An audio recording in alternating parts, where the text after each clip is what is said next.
Hello student, today we have start the fourth stanza, the Inchcape Rock. ह्या अगोदरच्या लेक्चरमध्ये आपण 3 स्टँजाज कंप्लीट केलेले आहेत. फोर्थ स्टँजा बघा, see the page number 105.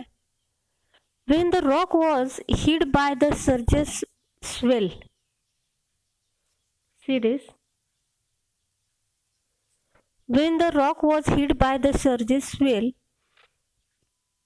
the mariners heard the warning bell, and then they knew the perilous rock,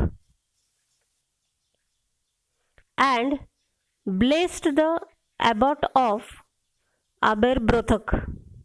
Here,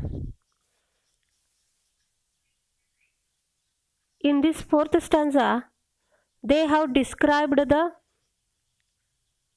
useful action of that bell, that is Inchcape bell, which positioned by the abbot who was from Aberbrothok. When the rock was hid by the surge's well, that is sudden and great rise in the level of the sea. अचानक जर पाण्याची पातळी वाढली, पाणी वाढलं तर काय व्हायचं, जे सेलर्स असतात लक्षात घ्या, त्या सेलर्सना त्या बेलचा आवाज यायचा, त्याला वॉर्निंग बेल असं म्हटलंय बघा. That Inchcape bell was warn the mariners or another sailors. जे जहाज चालवणारे आहेत, नाविक आहेत, पर्सन्स आहेत जहाजामधले, त्यांना अलर्ट करण्यासाठी ती बेल असल्यासारखी होती किंवा त्या ॲबॉटने बसवलेली होती. And then they knew the perilous rock. आणि त्यानंतर त्यांना जाणीव व्हायची की ते भयानक, अतिशय भयानक हा खडक आहे. And blessed the abbot of Aberbrothok. आणि त्यामुळे ते एक प्रकारे आशीर्वाद द्यायचे त्या पर्सनला, त्या धर्मगुरूला ज्याने ही बेल बसवली. Something we have see this is a good work of abbot of Aberbrothok, and that's why people also gives them blessings, that is called as a blessed. Blessed म्हणजे ओल्ड इंग्लिश फॉर्म आहे blessed. म्हणजे blessed हा day to day मध्ये आपण वापरतो, blessed हा old English form आहे की आशीर्वाद देणे, चांगले विचार करणे त्या पर्सन बद्दल. Perilous that means very dangerous. Rock साठी हे ॲडजेक्टिव्ह वर्ड वापरलेला आहे बघा. See the explanation. In the next 4 lines, the poet tells us how the bell guided the mariners in the bad weather. बघा, वादळ वगैरे किंवा हवामान बदललं किंवा खराब असेल तर समुद्राचं पाणी वाढलं तर तो रॉक लक्षात घ्या पूर्ण डिसअपियर्ड मोडमध्ये जायचा.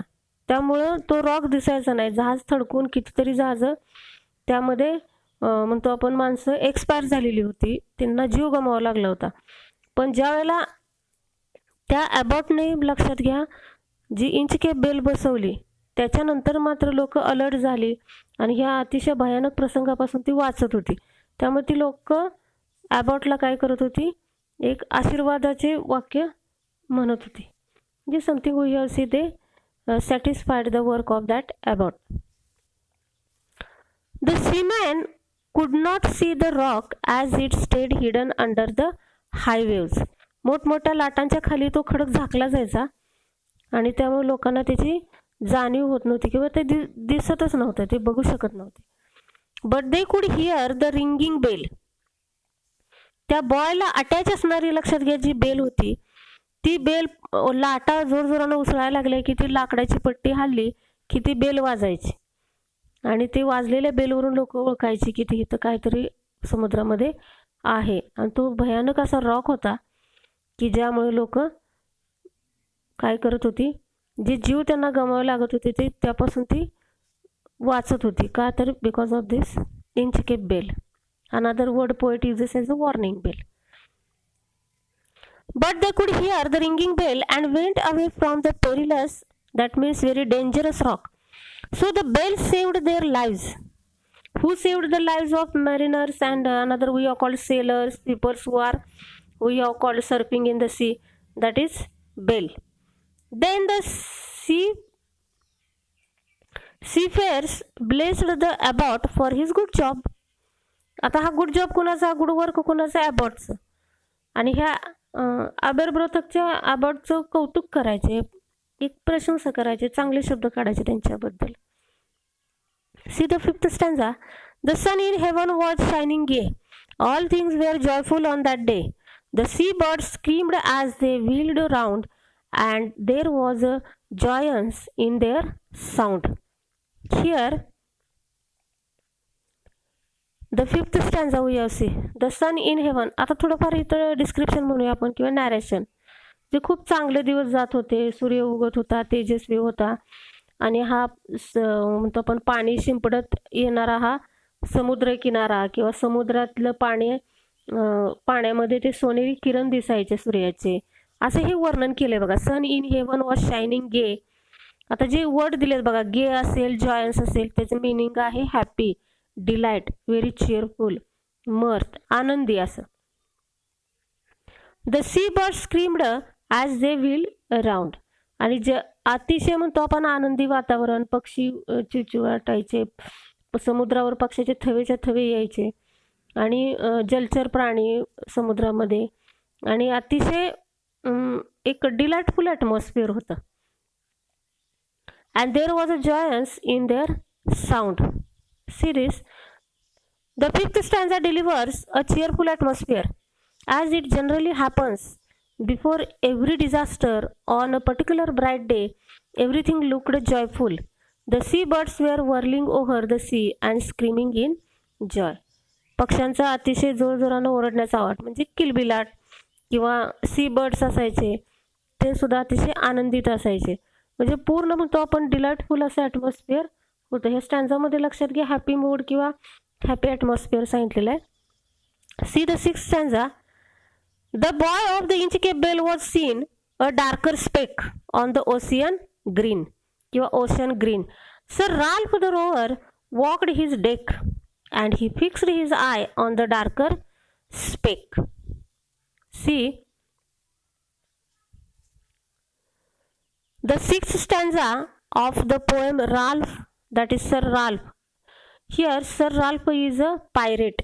पायरेट म्हणजे समुद्री लुटारू होता तो, आणि तो त्या समुद्रातून जात असताना त्यानं ते बघितलं, कारण का त्या पूर्ण समुद्रामध्ये, शुभ्र अशा समुद्रामध्ये इंचकेप बेल, लक्षात घ्या, म्हणजे हिरवागार समुद्र पाणी, आणि ते इंचकेप बेल एका डार्क ठिपक्यासारखी दिसत होती. That is dark speck. स्पेकचा अर्थ इथं डॉट असा घ्यायचा. ओके. आणि ती नजरेस कुणाच्या पडते, राल्फ रोवरच्या, की जो अतिशय म्हणतो आपण एक प्रकारे बॅड नेचरचा पर्सन असतो. तो ऑलरेडी तो पायरेटच असतो, लक्षात घ्या, लुटारूच असतो.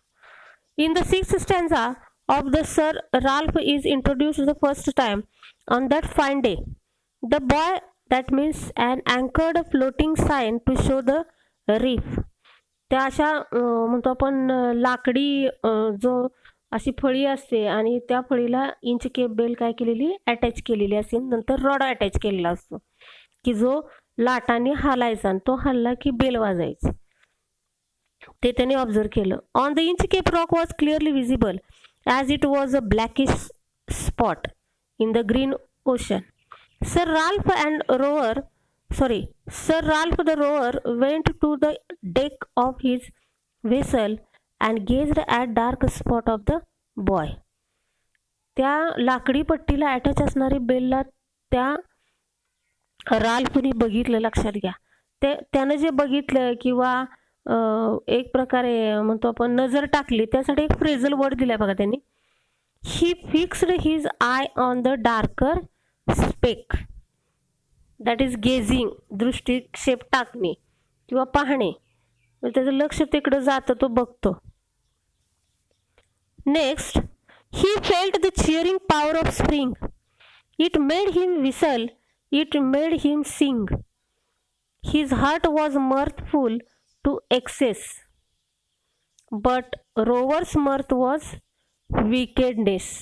बघा, अतिशय म्हणजे हिरवागार समुद्र, त्याच्यावर तो काळा टिपका, आणि सर राल्फ तो जात होता होडीतून, आणि त्याला अगदी म्हणजे आनंदित होता तो. त्यानं ते बघितलं की असा हा ब्लॅक कलरचा स्पॉट किंवा डॉट दिसतोय, म्हणजे तो पाषाण, म्हणजे तो खडक, रॉक, आणि त्याच्यावरती असणारी ती बेल. आणि एक प्रकारे त्यालाही आनंद होतो, म्हणजे तो हॅपी मूडमध्येच दाखवलेला आहे. बघा एक्सप्लेनेशनमध्ये काय सांगितलेलं आहे. The next stanza deals with Ralph's feelings and thoughts. How they express here or describe the sir we have called sir Ralph's mind condition. आता ह्यामध्ये चिअरिंग, पॉवर ऑफ स्प्रिंग किंवा मर्थफुल टू एक्सेस म्हणतो आपण.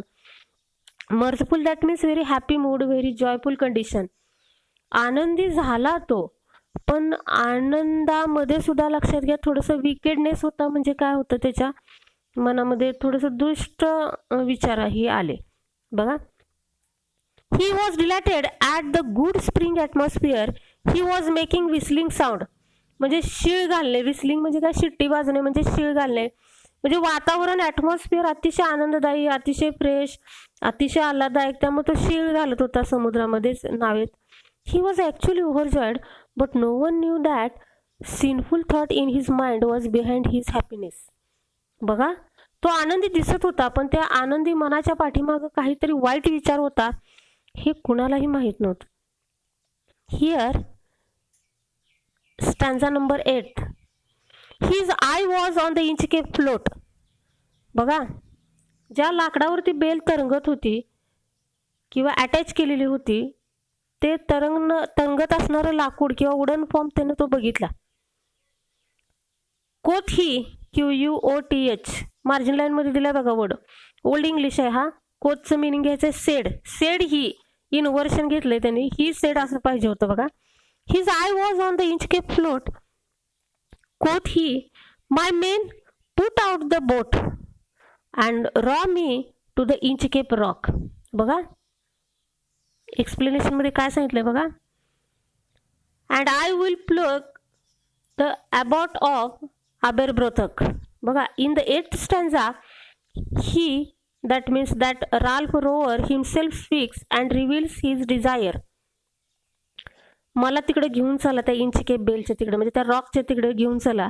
आता त्याचं जे डिझायर आहे, त्याचे जे फिलिंग्स आहेत, त्या त्याने इथं एक्सप्लेन केलेत बघा.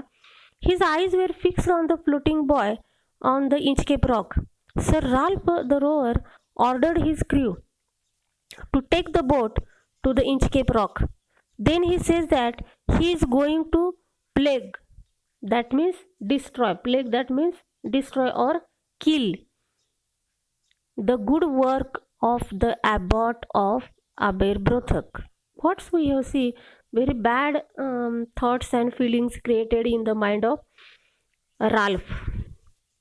त्याच्या मनामध्ये लक्षात घ्या थोडंसं जेलसी क्रिएट होणं, जे म्हणतो का नाही आपण, की हे चांगलं काम म्हणतात, ॲबॉटचं चांगलं काम, मला हे नष्ट करायचं आहे.